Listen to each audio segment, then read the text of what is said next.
नमस्कार मंडळी, तुम्हा सर्वांचं अजून एका व्हिडिओमध्ये खूप खूप स्वागत आहे.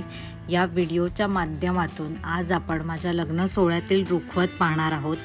या रुखवताची बरीच चर्चा झाली होती सासरच्या मंडळींकडून आणि माहेरच्या देखील. माझ्या ऑफिसमधल्या कलिग्सना देखील हे रुखवत खूप आवडलं होतं, तर तेच रुखवत आज मी तुमच्यासोबत शेअर करणार आहे. हे रुखवत माझ्या मोठ्या आत्याच्या मुलीनी सोनाताईने केलं होतं. म्हणजे तिचं खरं नाव आहे अमृता ठाकूर. ती अलिबागला असते. आणि माझ्या ज्या 2 आत्या आहेत त्यांनी देखील या रुखवतासाठी बरीच मदत केलेली. तर तुम्ही हे रुखवत पाहू शकता. खूप मोठं असं रुखवत होतं की म्हणजे जागा कमी पडेल इतक्या गोष्टी छोट्याशा जागेत मांडण्याचा प्रयत्न केला होता. तर खाण्यापिण्याच्या वस्तू होत्या, भांडी होती, लोणचं, पापड आणि सजावटीसाठी जे काही लागतं त्या सगळ्या गोष्टी होत्या.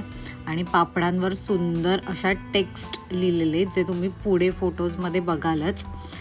चिमण्या लटकवलेल्या होत्या, भटजी होते, कप सेट होता, मातीची भांडी होती, कडधान्य, डोली, असंख्य गोष्टी होत्या. तुळशी वृंदावन देखील आहे जे माझ्या घरी आहे आणि ती तुळस आता खूप छान वाढलेली आहे. इथे बाउल सेट ठेवला आहे आणि आपल्या कन्यादानाच्या भांडी आहेत. इथे तुम्हाला डिटेलमध्ये नीट पाहता येईल. बैलगाडी होती. त्यानंतर हा कासव तयार करण्यात आला आहे सुक्या खोबऱ्याच्या वाटीपासून. आणि हे असे क्यूटचे कप सेट आहे, मातीची भांडी. आणि मागे तुम्ही पाहू शकता ती बिस्किटांची ट्रेन आहे. ती पूर्णपणे इडेबल होती. म्हणजे तो जो ग्लू टाईप स्टिक केलेला तो ग्लू साखरच्या पेस्टचा होता. आणि हे सौभाग्य अलंकार आहेत सगळे आपले. आणि इथे भटजी बुवा यज्ञ करतायत. आणि मागे तुम्ही पाहू शकता हे भावले जे आहेत, मी आलो आहे, मी पण आलो आहे वगैरे, ते सगळे कुरमुऱ्याचे लाडू वगैरे होते. आणि इथे बऱ्याच कुरडया, पापड वगैरे आहेत. आणि यावरचं टेक्स्ट तुम्ही नक्कीच वाचा. खूप छान रित्या सगळं लिहिलेलं आहे.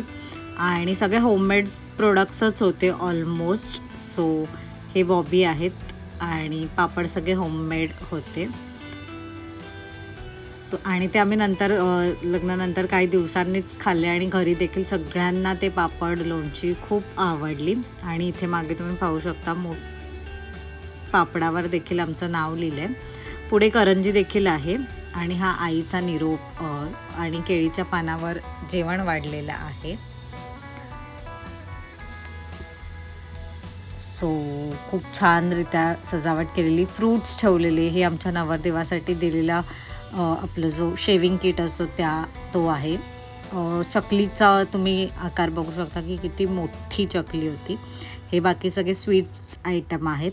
आणि हे फ्रूट्स आहेत. आणि फ्रूटची टोपली देखील खूप छान होती. म्हणजे त्या आपली नॉर्मल टोपली असते त्याच्यावर ते काम करण्यात आलं आहे.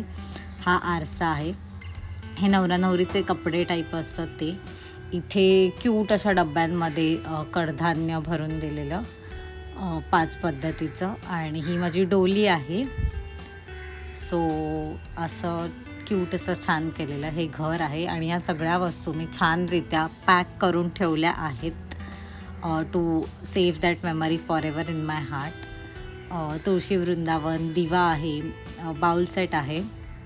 आणि हा व्हिडिओ उभा तुमच्यासमोर येतो आहे कारण आडवा व्हिडिओ खूपच छोटा होता. सो मी तर शूट करणं शक्य नव्हतं. सो माझ्या फ्रेंड्सना सांगितलं, सो त्याने शूट केलं. हे पूर्ण भांडी आहेत, चमचे, वाटी, पेला आणि सगळ्याच गोष्टी. आणि या करंज्या माझ्या आत्याने केलेल्या खूप टेस्टी होत्या करंज्या. आणि त्याची साईज देखील तुम्ही पाहू शकता. खाजाच्या त्या करंज्या आहेत. आणि हे सगळे भांड्यांचा सेट आहे पूर्णपणे. 6 पेले, 6 वाट्या, किसणी वगैरे सगळ्याच गोष्टी त्यात आहेत ऑलमोस्ट. आणि हा खलबत्ता, हा तर मी डेलीच वापरते. सो आणि हे आपली पूजेला लागतात ती भांडी सगळी आहेत. कन्यादानाची मसाल्याचा डब्बा आहे. आणि हे डब्यांचा सेट वगैरे आहे. सो ही सगळी भांडी माझ्या आईवडिलांनी भुलेश्वर मार्केटवरून खरेदी केली होती. सो असं रुखवत आहे ज्याची खूप चर्चा झाली सगळ्याच फॅमिली आणि फ्रेंड्सकडून. आणि त्यांना भरपूर आवडलं. So I really want to say thank you to my family की तुम्ही इतकं छान रुखवत दिलंत मला. सो त्यासाठी खूप खूप खूप खूप थँक्यू. आणि तुम्हाला हा रुखवतचा व्हिडिओ कसा वाटला तो देखील मला कमेंट बॉक्समध्ये सांगा. आणि तुमच्या लग्नाच्या रुखवतात काय काय ठेवलेलं ते देखील सांगायला विसरू नका. आणि इथे जे 2 कार्ड्स तुम्हाला दिसत आहेत प्रिंटआउट, ते खूप क्रिएटिव्ह मी केले होते. सो ते देखील पॉज करून नक्की वाचा.